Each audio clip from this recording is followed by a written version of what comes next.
Hello, I'm Jennifer Yates, and this is my grandma, Carrie Yates. And I'm interviewing Grandma today to try to learn about her past and to try to capture this really special time in her life right now. And we're going to be interviewing other people in the family too. We're going to be interviewing Scott.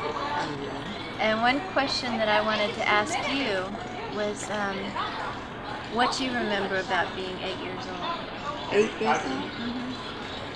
Oh, well, I was in Burlington, New Jersey, on 111 East Pearl Street, I think, and with my grandmother and grandfather and my Aunt Edith and Uncle Ben.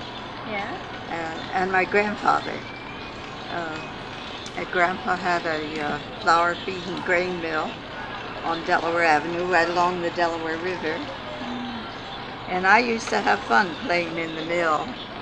He had all kinds of bins. And my grandfather said I got my freckles from the bran bin over in the mill. And it was a happy time for me. How did you spend your days? 8 years old? Well, over at the mill most of the time, I guess, having fun.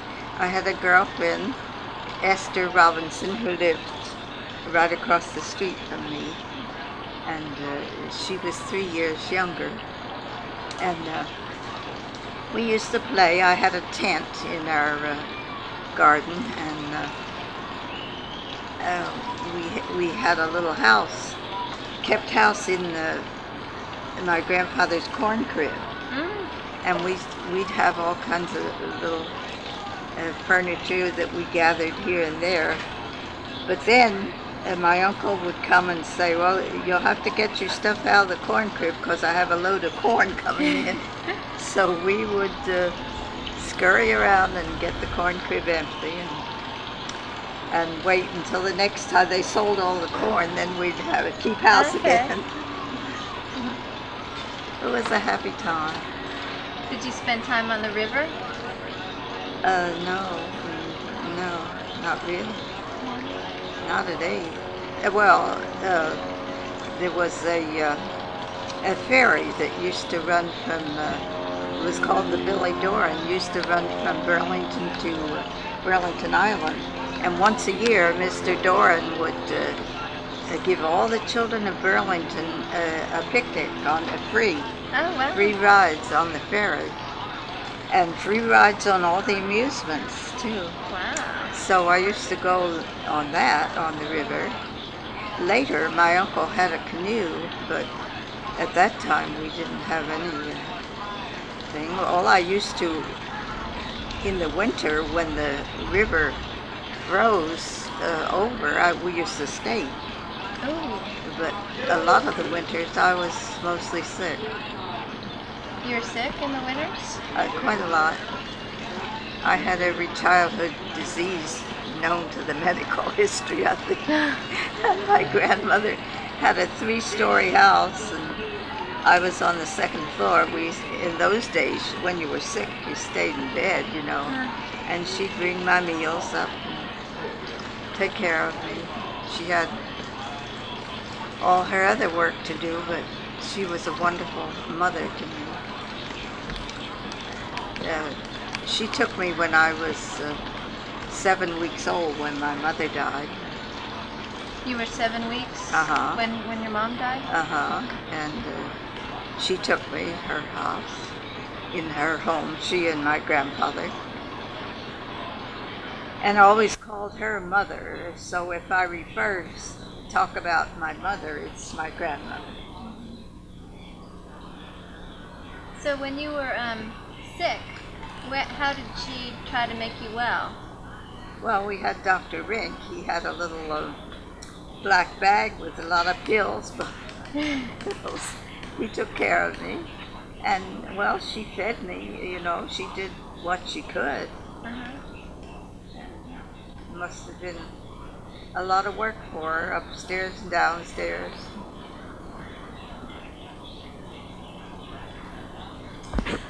So did she have children?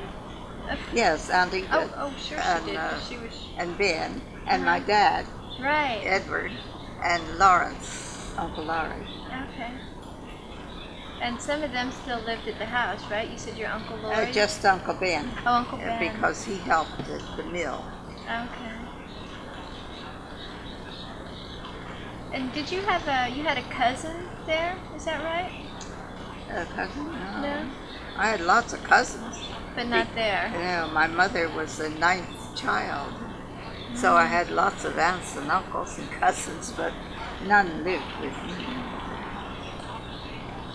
Your grandmother was your father's mother, though, right? Uh-huh. Yeah. So what was school like for you?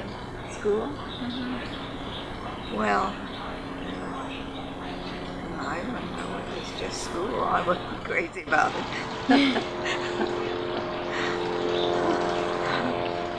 I remember my first grade teacher's name, Miss Deacon, I think. Miss Deacon? Mm-hmm. Did you like her? Yes, she was very nice. I enjoyed school, I guess.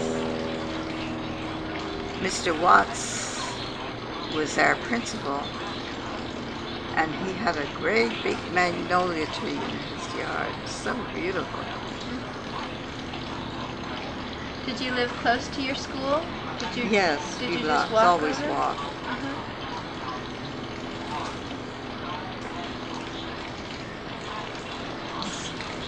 So, Roosevelt.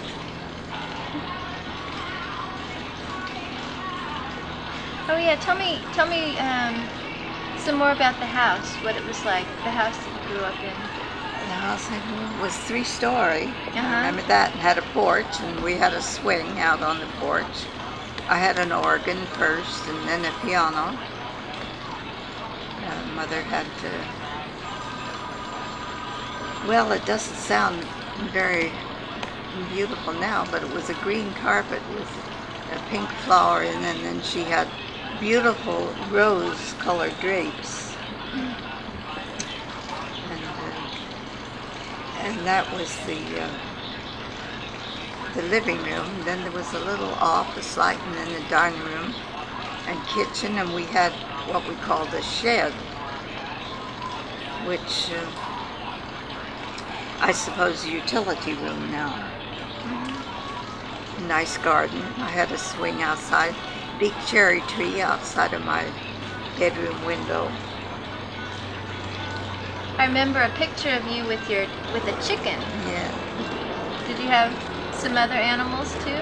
No, I never had any. That was the only pet I had at that time. So how did you get your pet chicken? How I did don't that remember. happen? It was just there. I don't know. I suppose somebody gave it to me. I don't know. That's a long time ago. 1908.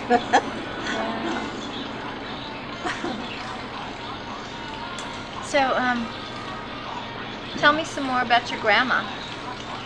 My grandma, well, she worked hard. She had this 3-story house to take care of. And, well, of course, she got 3 meals a day. And I never remember, we didn't entertain very much.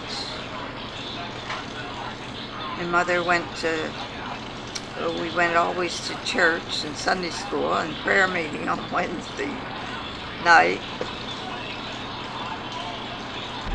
And mother, I don't know, she just worked hard. You know, when you have a 3-story house and a little baby and other things, you don't have much time to do anything else. Did she laugh a lot? No, not that I remember. Can we stop for just a minute? She was wonderful, that's all I know. Camera back and... Oh, you have? Yeah, oh, okay. Back and forth and zooming in. Oh, wow. I didn't even notice. Okay. So, how does... Wait. I've stopped. I know. So how's it going so far? Do you feel comfortable? What? Do you feel comfortable? Oh, yes. Uh-huh. Yeah. Should we make sure that we've got sound going and everything? Take a break for a second, yeah. I think we're going to take a break for a minute. Okay. We want to make sure that it's going okay.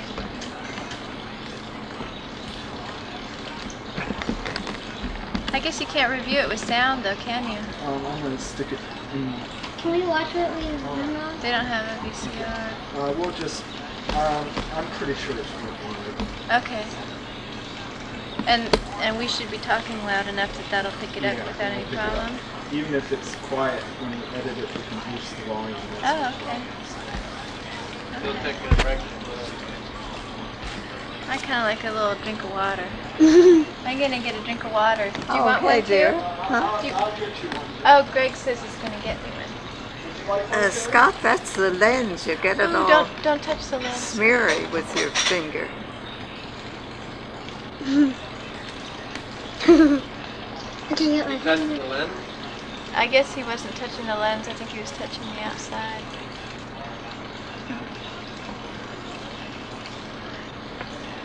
Would you like one too, Carrie? Would you like No, some thank water? you. Okay. Thanks, Greg. Sure. I don't care. Thank you. I just had dinner. I'm full. Can't hold another drop. Do you have your questions? I want to take a look at them. May I see those questions, please, Scott?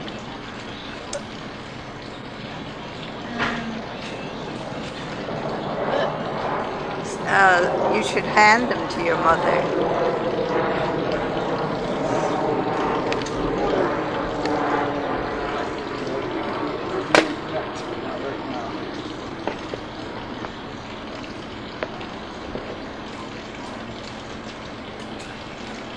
Right.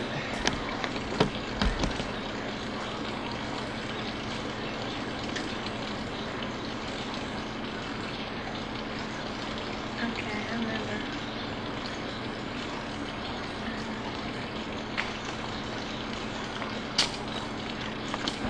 That's that lady's apartment.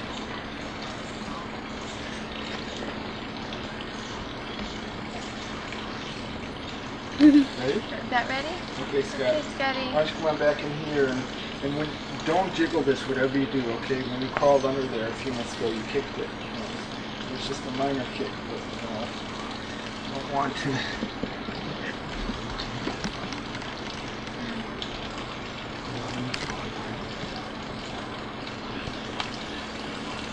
Okay. Okay. You get your picture taken, you know.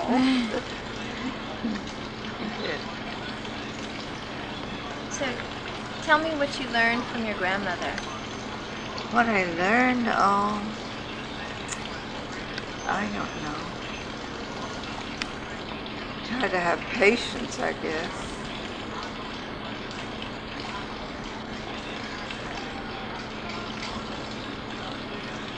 Kindness.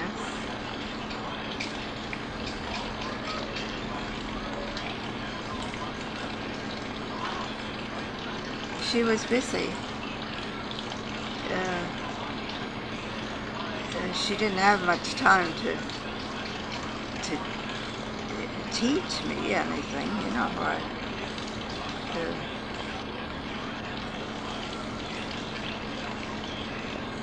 I don't know. All I could say, I guess I learned patience because she had so much of it. What was it like for you that she was so busy?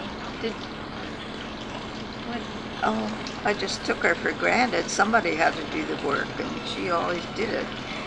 I had one little job. On Saturday, I was to clean the vestibule, scrub the floor, you know. What's the vestibule? Well, the entrance to the living room, Okay. entrance to the house. We lived in cold country, you know, with storms. You have to have a place before you go in if you're all wet and muddy and frozen. What were the storms like? Did they ever scare you? Oh no, except the thunderstorms sometimes were kind of bad, although I liked them. Yeah. So,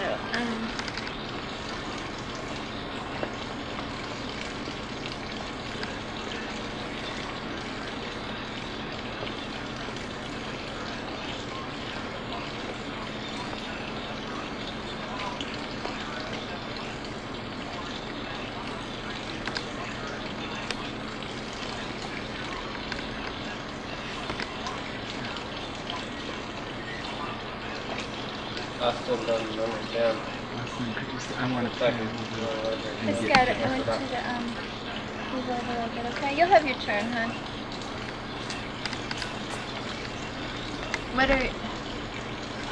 What are your most vivid memories?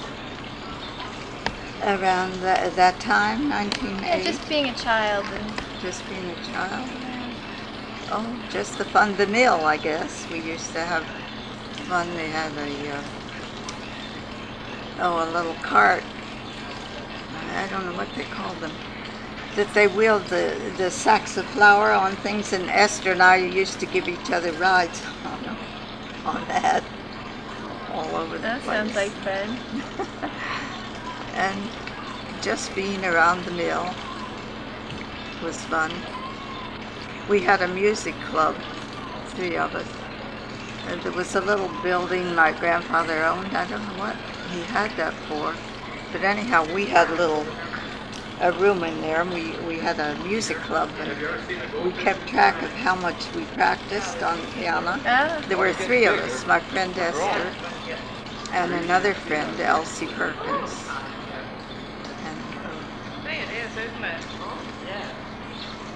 Oh, I remember Delaware Avenue. You played piano, right? Mm-hmm. You played piano, right? Yeah. My uncle gave me lessons for 7 years. Oh.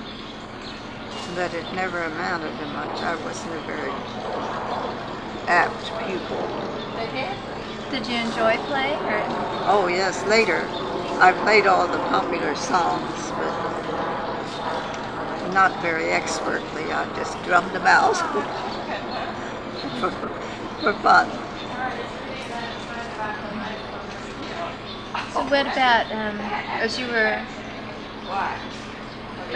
were getting older, like becoming a teenager, and becoming interested in boys? What was that like for you? Not very good. I had a girlfriend I liked a lot, but I don't know, it wasn't a happy time. I liked high school, right? I had lots of girlfriends and no boyfriend at that time. What about your first date? Oh, I don't remember that even. That's a long time ago.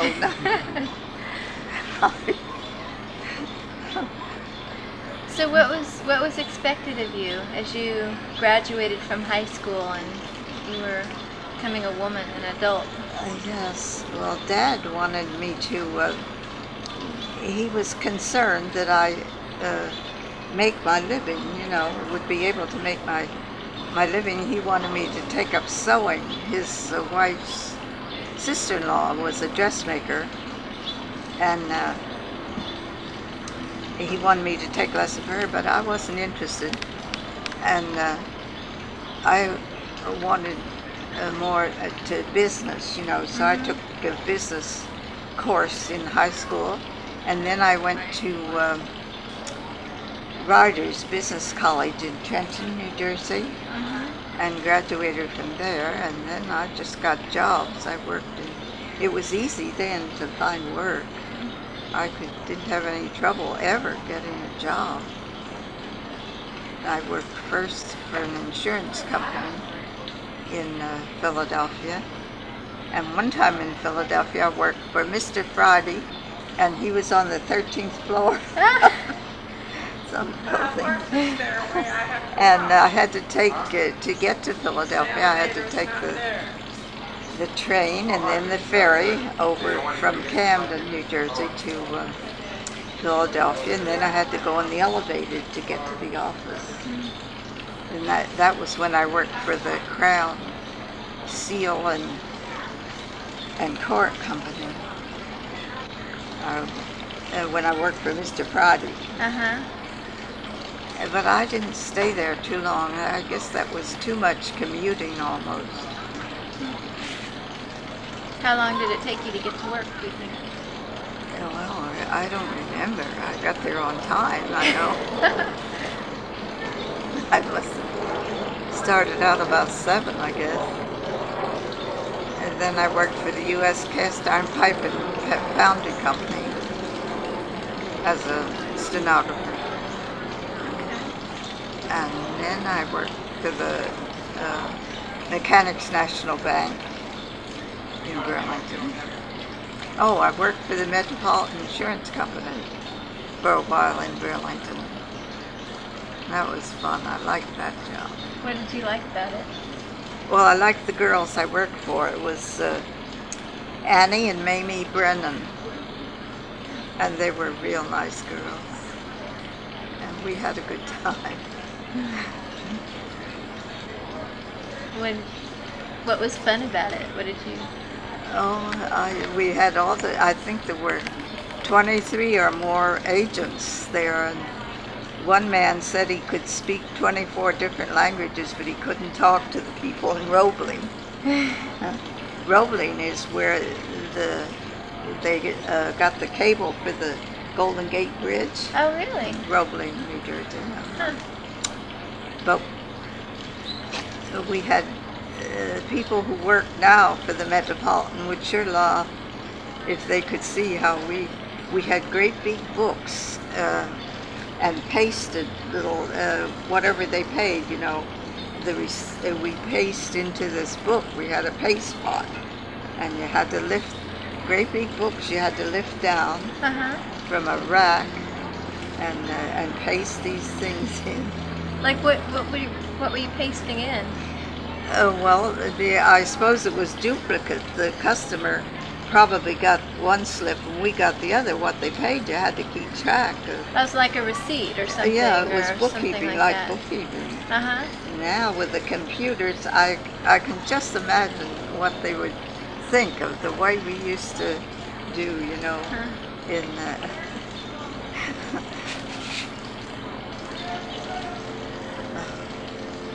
So where were you living at that time? 111 East Pearl Street. Then my grandfather died in 1918, and we moved out to Beverly Road. My uncle Ben built a house for himself and one for his mother, and we had a bungalow right next door. So then it was you and your grandmother? Yes. And Aunt Edith was there a while, but she had always been a kind of a problem child. Now she would have had help with psychiatrists, I guess. She was 11 years old when Mother took me, and she was very jealous, which I don't blame her. And unfortunately, I was never taught to maybe think much about her life, which I should have been. But I was the poor little orphan, or not orphan, but a child without a mother, and Mother spoiled me to death. So I was never taught to think much about anybody else. Maybe I've grown up a little bit, though. I hope. So when you say your grandmother spoiled you, what does that mean? Well, it means that I should have been given more to do, I think. Had more responsibility, you know, as a child.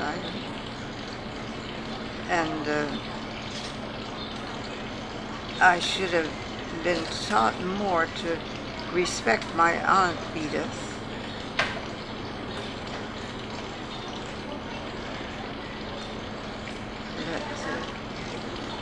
of course she was jealous of me, and I kind of steered clear of her. I didn't, just went my own happy way. I didn't think about her. So do you think she didn't get the attention from your grandmother? Yeah, her mother, but she was a hard child to deal with. And Mother always thought that the conditions under which she carried Edith, you know, were so bad that it made Edith the way she was. I don't know. The doctors wouldn't agree with that, I'm sure, but I think I do. And anyhow, Mother said she was afraid of men as a little baby in her high chair. When the Iceman, you don't know what they are, but we had an Iceman. And when he'd come in, the baby would faint dead away, just faint. She was always scared of men. Wow. And Mother lived, when she was carrying Edith, she lived down on Delaware Avenue because my grandfather wanted to be near his work, you know. And so it was kind of rough down there. They used to get drunk and chase each other around. And Mother was scared, I guess, because my grandfather went over to the Oneida Boat Club at night. He liked to be with the men. And he thought, well, his wife was right across the street. If anything, he could look out. If the house was on fire, he could get there, you know. But it wasn't like the companionship that she should have had at that time. And he was good provider, my grandfather. Gave me a home. And he was a good man, but he just liked to go over to the club at nights and be with the men. So you think that was hard on your Aunt Edith, too? Oh no, it wasn't hard on her. She was just a baby.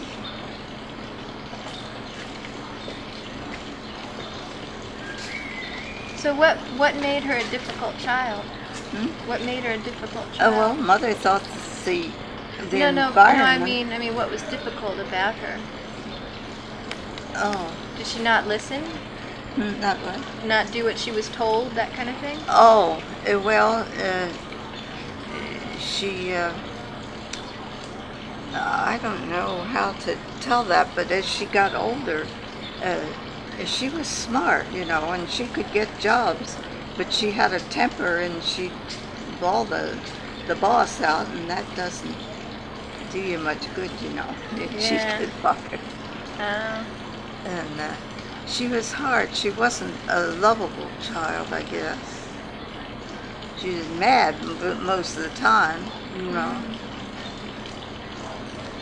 Anger. She had a lot of anger inside of her. And she was just difficult to handle. As I say, I wasn't paying much attention. I was just having a happy time, and I ignored Edith. I steered clear of her as much as I could.